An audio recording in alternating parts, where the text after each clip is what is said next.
Hey guys, this is Mr. Fenner. This is a simulation of water molecules, and it is a Java simulation, so it doesn't work on your Chromebooks. So I'm just going to show you here. This can help you with Performance Task 3.1, the RAFT project about dissolution of copper sulfate into water. And I just wanted to show you a few things so that you have access to this visual while you're making your own model for that project. So here, I'm going to play this. So take a moment. I'm not going to talk. Look at what you see happening with these water molecules right here.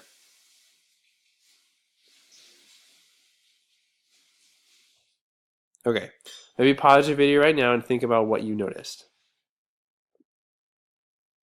Okay, if you pause your video, maybe you noticed that these water molecules are bouncing around. They have some energy about them. They're colliding with each other. That term collision is really important. So then some of them have enough energy to go off and kind of bounce around the container, but most of them are sticking around with each other.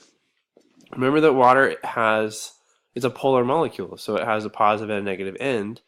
All of them have positive and negative ends, so they're sticking to each other. Only the ones that have enough energy go off around the sides of the container. So if I add more heat, like this, you can see the temperature is rising. This is measured in degrees Kelvin, so 501 degrees Kelvin. More of these water molecules have enough energy to overcome the attractive forces between them and the other water molecules. Now, take a moment, let that sink in.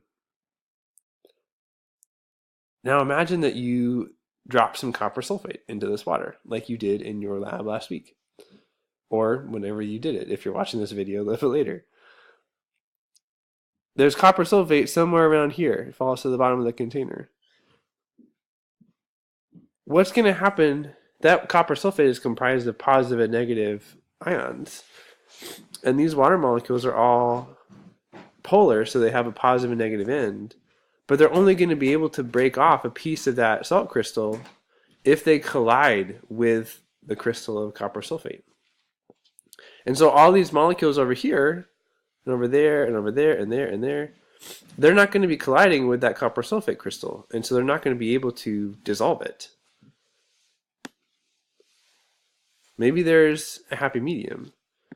So if we get hot enough, 458 degrees Kelvin, this water is very possibly, it's really, really hot. We could say it's in a gaseous state, but it's still in one container.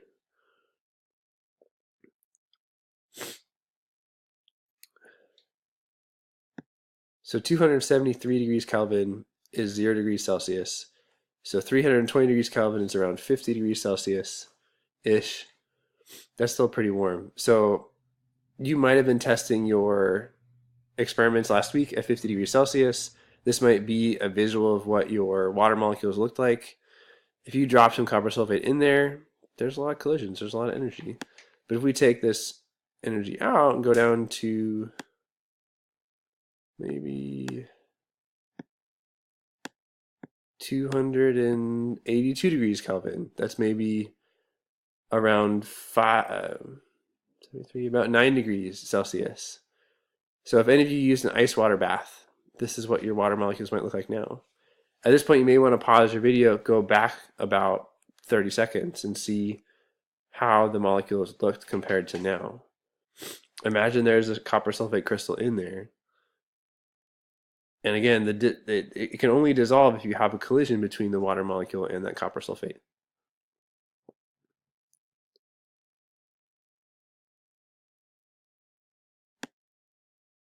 So if you were to take more energy away, adding more and more and more and more ice, this is below freezing as we know it, below 0 degrees Celsius and 0 degrees Fahrenheit, well below.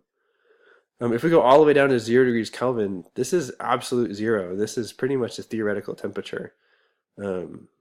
This temperature doesn't really exist naturally.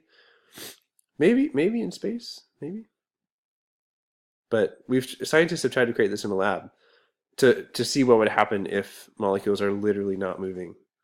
So you can see here, if we get eventually to 0 degrees Kelvin,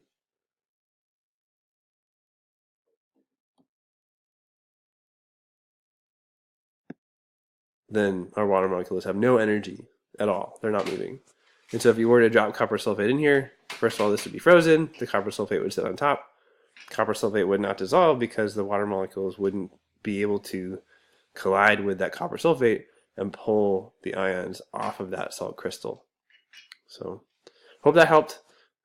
Kind of a brief whirlwind of dissolution using this kind of a model, but hopefully it'll help you when you're making your own model for PT 3.1. All right, bye guys.